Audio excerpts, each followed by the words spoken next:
2023년 3월 23일 목요일, 하나님께서 우리에게 주시는 말씀은 사무엘상 26장 1절에서 12절입니다. 10사람이 기브아에 와서 사울에게 말하여 이르되 다윗이 광야 앞 하길라산에 숨지 아니하였나이까 하매, 사울이 일어나 10 광야에서 다윗을 찾으려고 이스라엘에서 택한 사람 3,000명과 함께 10 광야로 내려가서 사울이 광야 앞 하길라산 길가에 진치니라. 다윗이 광야에 있더니 사울이 자기를 따라 광야로 들어옴을 알고, 이에 다윗이 정탐꾼을 보내어 사울이 과연 이른 줄 알고, 다윗이 일어나 사울이 진친 곳에 이르러 사울과 넬의 아들 군사령관 아브넬이 머무는 곳을 본즉 사울이 진영 가운데에 누웠고 백성은 그를 둘러 진쳤더라.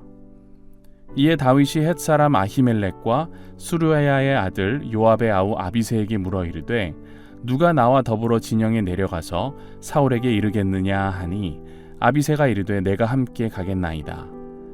다윗과 아비새가 밤에 그 백성에게 나아가 본즉 사울이 진영 가운데 누워 자고 창은 머리 곁 땅에 꽂혀 있고 아브넬과 백성들은 그를 둘러 누웠는지라. 아비새가 다윗에게 이르되 하나님이 오늘 당신의 원수를 당신의 손에 넘기셨나이다. 그러므로 청하오니 내가 창으로 그를 찔러서 단번에 땅에 꽂게 하소서.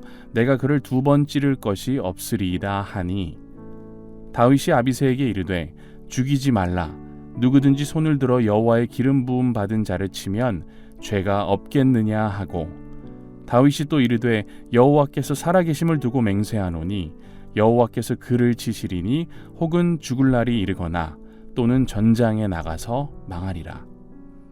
내가 손을 들어 여호와의 기름 부음 받은 자를 치는 것을 여호와께서 금하시나니 너는 그의 머리 곁에 있는 창과 물병만 가지고 가자 하고, 다윗이 사울의 머리 곁에서 창과 물병을 가지고 떠나가되 아무도 보거나 눈치채지 못하고 깨어 있는 사람도 없었으니 이는 여호와께서 그들을 깊이 잠들게 하셨으므로 그들이 다 잠들어 있었기 때문이었더라.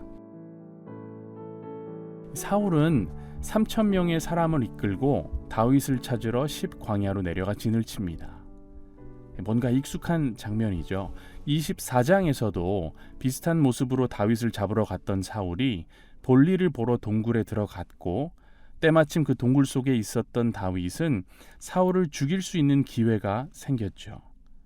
하지만 다윗은 사울이 하나님의 기름 부음을 받은 왕이라는 사실을 잊지 않고 그의 생명을 건드리지 않습니다. 사울은 그런 다윗의 모습을 보고 놀라고요. 또 이후에 그를 축복하죠. 그런데 얼마 지나지 않아서 사울은 또 오늘 본문과 같이 다윗을 죽이고자 거대한 군대를 이끌고 황야에 먼지를 일으키며 다니고 있는 겁니다. 이런 사울의 행동은 사무엘상 16장 14절과 18장 10절에 나오는 것 같이 그가 악령에 사로잡혀 사리분별을 하지 못하고 있다는 걸 그대로 보여줍니다. 더 나아가 사울은 자신의 마음속에 있는 질투심과 분노를 조절할 수 있는 역량을 이미 상실한 상태였습니다. 그래서 욱하는 마음에 또다시 다윗 사냥에 나선 겁니다. 자, 그런데 여기서 흥미로운 부분은 그렇게 3,000명의 사람들이 진을 치고 다윗을 잡고자 눈에 불을 켜고 있는 상황에서 다윗이 자신의 충신 중 하나였던 아비새와 함께 밤에 사울이 있는 진영으로 들어가는 장면입니다. 근데 여러분, 이게 말이 안 되는 게, 생각해 보세요. 아무리 밤이라도 3,000명이 다 자고 있었을까요? 다윗이 투명 인간도 아니고요. 이게 눈에 띄면 곤란해지거든요. 그런데 그 진영에 가보니까 7절, 다윗과 아비새가 밤에 그 백성에게 나아가 본즉 사울이 진영 가운데 누워 자고 창은 머리 곁 땅에 꽂혀 있고 아브넬과 백성들은 그를 둘러 누웠는지라 라고 돼 있습니다. 다 자고 있는 거예요. 조용한 겁니다. 이상할 정도로. 다시 말씀드리지만 3,000명입니다.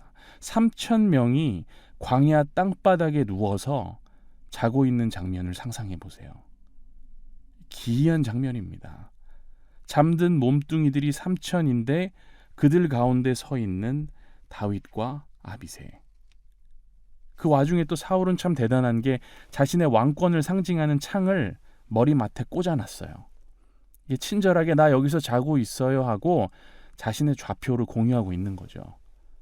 그래서 다윗과 아비새는 아주 쉽게 사울이 잠들어 있는 곳을 찾아냅니다. 자, 그럼 상식적으로 지금 이 상황 가운데 제가 다윗이었다면 저는 뭘 해야 할까요? 지금 제 앞에 있는 사람이 누굽니까? 지금 그 머리맡에 있는 창을 던져서 저를 죽이려고 했던 사울이라고요. 늘 부당한 대우와 이해할 수 없는 권력 남용으로 자신에게 상처를 준 장본인.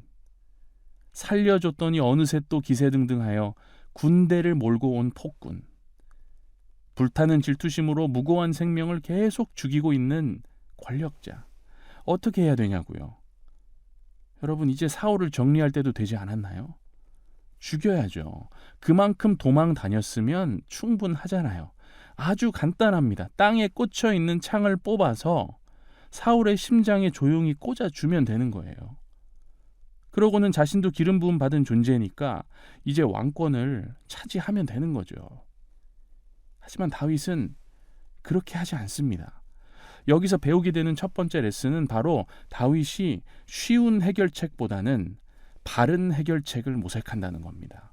신속한 해답보다는 하나님의 관점에서 바라보고자 정말 매 순간 노력한다는 거죠.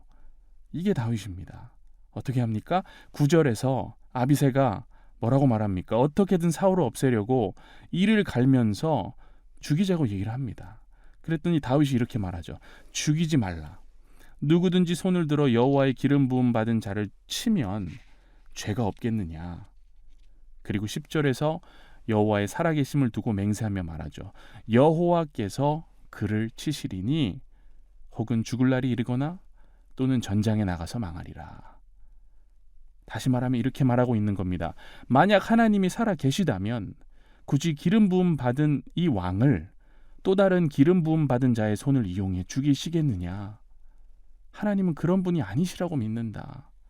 사울은 제명대로 살다가 가거나 전장에서 죽을 확률이 매우 높으니 굳이 내가 지금 그의 숨통을 끊어놓지 않아도 된다. 하나님의 뜻대로 될 거다 하고 말하고 있는 거죠. 입장을 바꿔서 만약 사울이었으면 어땠을까요? 그는 상황과 환경을 보고 바로 창을 뽑아 찔렀을 겁니다. 그러고는 그게 하나님의 뜻이었다고 떠벌리고 다녔겠죠. 하지만 다윗은 그런 사람이 아니었습니다. 그는 정말 온전히 하나님의 손에 자신을 맡긴 사람이었던 거죠.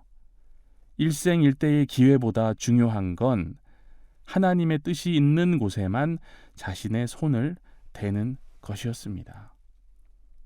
그렇게 다윗과 아비새는 그 자리를 뜹니다. 그런데 그냥 가지 않고 한 가지를 하고 가는데 그게 11절 후반부에 나와 있죠. 뭘 합니까? 머리 곁에 있는 창과 물병을 가지고 돌아갑니다. 누구의 머리 곁일까요? 당연히 사울이죠. 그러니까 사울의 창과 물병을 갖고 조용히 다시 돌아가는 거예요. 저는 여기서 우리가 두 번째 레슨을 배우게 된다고 생각합니다. 바로 다윗은 바른 해결책에 지혜를 곁들이는 방법을 아는 사람이었다는 겁니다. 사람이 바르기만 하면 주변 사람들이 정말 피곤합니다. 그런데 다윗은 부드러운 직선과도 같은 사람이었습니다. 기본적으로 하나님 앞에서는 직진 인생이죠. 하지만 유연성 있는 직선이에요. 그의 리더십에는 뭔가 알 수 없는 부드러움이 있는 거죠. 곁에 있는 사람들도 그에게 항상 배우는 게 있는 겁니다. 도전이 되는 사람인 거죠. 아, 역시 다윗은 뭔가 다르네 하는 포인트가 항상 있다는 겁니다. 그는 이후에 자신이 가져온 창과 물병을 이용해서 사울 앞에서 크게 외칩니다. 자신이 하나님의 기름 부음 받은 자를 귀하게 여겨 살려준 것 같이 이제 자신도 그렇게 귀하게 여겨달라고. 더 이상의 피 흘림은 없었으면 좋겠다고. 이제 피 말리는 살육전에는 마침표를 찍고 서로를 살려주는 역사로 전환하자고. 당신과 나 사이에 하나님께서 계시지 않냐고. 여러분, 바로 이것이 믿는 자들이 싸우는 방법입니다. 원수를 죽이는 건 세상의 방법이죠. 하나님의 방법은 도리어 원수를 살리고 깨우쳐서 그의 마음을 돌려놓는 겁니다. 살 길로 돌려놓는 것. 이것이 믿는 자들이 살아가는 방법 아니겠습니까? 다윗은 쉬운 해결책보다는 바른 해결책을 모색했고, 그런 바른 해결책에 하나님이 주신 지혜를 곁들일 줄 알았던 사람이었던 것입니다. 끝으로 저는 12절을 보며 많은 생각을 했습니다. 이번에 읽을 때는 예전에 읽을 때 보이지 않던 부분이 보였는데요. 한 번 더 읽어보겠습니다. 다윗이 사울의 머리 곁에서 창과 물병을 가지고 떠나가되, 이 부분입니다. 아무도 보거나 눈치채지 못하고 깨어있는 사람도 없었으니 이는 여호와께서 그들을 깊이 잠들게 하셨으므로 그들이 다 잠들어 있었기 때문이었더라. 아까 제가 어떻게 3,000명이 한 사람도 다윗을 보고 소리를 지르거나 하지 않고 다 잠들어서 누워 있었을까? 그게 가능하기나 한 일인가 하는 의문을 가졌었죠. 바로 이 대목에서 그 궁금증이 해소되는 겁니다. 아무도 다윗과 아비새를 못 본 이유는 바로 3,000명이 모두 하나님에 의해 깊이 잠들어 있었기 때문이었던 거죠. 하나님이 재우신 거예요. 저는 이 부분을 읽는데 뭔가 오싹했습니다. 여러분, 그 현장에는 3,000명하고도 2명의 사람이 있었는데 그 2명 빼고 모두 누워서 숨소리만 내고 있는 모습을 한번 상상해 보세요. 산 송장들이 따로 없습니다. 지난번에는 동굴 속에 사울이 들어와서 등을 보이더니 이제는 잠든 3,000명의 몸뚱이들 한가운데 서 있는 자신을 발견하는 다윗을 생각해 보십시오. 짧은 찰나였지만 다윗은 온 세상을 주관하시고 만물을 다스리시는 하나님께서 지금 나를 보존하고 계시는구나 하는 확신이 들지 않았을까요? 저는 다윗이 사울을 죽이지 않은 이유가 바로 여기에 있다고 생각합니다. 그는 그날 그 벌판에 펼쳐진 광경을 보면서 자신의 손에 굳이 피를 묻히지 않아도 하나님께서는 이미 만물을 운영하고 계시다는 것을 확인했고, 더 나아가 하나님께서 택하신 백성을 결국 구원으로 이끌어 주실 거라는 확신을 가졌던 거 아닐까요? 사랑하는 여러분, 오늘 우리도 그런 확신을 갖고 기도하며 하루를 시작하길 원합니다. 택하신 백성, 택하신 자녀를 지키시고 인도하시는 하나님께서 여러분보다 앞서가시며 길을 만드실 것입니다. 함께 기도하겠습니다. 사랑의 하나님, 오늘 이 새벽에도 우리를 깨워주시고 말씀을 허락하시니 감사드립니다. 우리가 늘 하나님 앞에서 쉬운 해결책보다는 바른 해결책을 찾아 나가는 사람들이 되게 하시고 우리의 입술과 행동에 하나님의 지혜가 드러나길 원합니다. 늘 하나님의 임재와 하나님의 섭리를 인식하며 사는 저희들이 되게 하옵소서. 주님, 하나님의 일을 이 땅 가운데 이루시기 위해 우리를 교회로 부르셨는데 우리가 주의 몸된 교회로서 제대로 기능하고 있는지 늘 점검하게 하옵소서. 마땅히 일해야 할 손이 제대로 움직이고 있는지, 마땅히 걸어 다녀야 할 발이 열심히 주님께서 앞서가 계신 저 낮은 겸손의 자리들로 나아가고 있는지, 또 마땅히 선포해야 할 입술과 우리의 혀가 복음을 부끄러워하고 있지는 않은지 두렵습니다.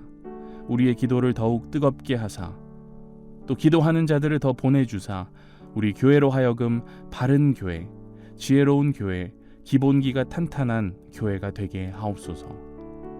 이를 위해 선두주자로 세우신 위임 목사님의 영육을 강건하게 하시고 기도하고 계획하던 모든 사역이 풍성한 열매를 맺게 하시며 탁월한 리더십으로 이 모든 일을 감당하게 하옵소서.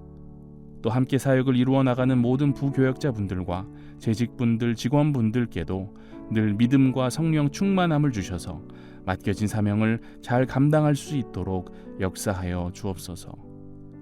더불어 주님, 이 나라 이 민족이 어지러운 세계 질서 가운데 바른 길로 가도록 주님이 왕 되시어 이끌어 주옵소서. 하나님을 대적하는 우상 숭배와 공산 정권에는 명확한 반기를 들게 하시고 떳떳하게 하나님의 말씀으로 맞서게 하시며 또 신앙의 힘으로 오늘도 힘겨운 하루를 버텨내고 있는 북녘 땅에 있는 형제 자매들을 위해 계속 우리가 중보하게 하옵소서. 더 나아가 전쟁과 재난의 참담함 속에서도 포기하지 않고 버티고 있는 우리의 멀고 또 가까운 이웃들을 기억하사 매 순간 도우시는 하나님의 손길을 경험하게 하옵소서. 이 모든 것 우리 주 예수 그리스도의 이름으로 간절히 기도합니다. 아멘.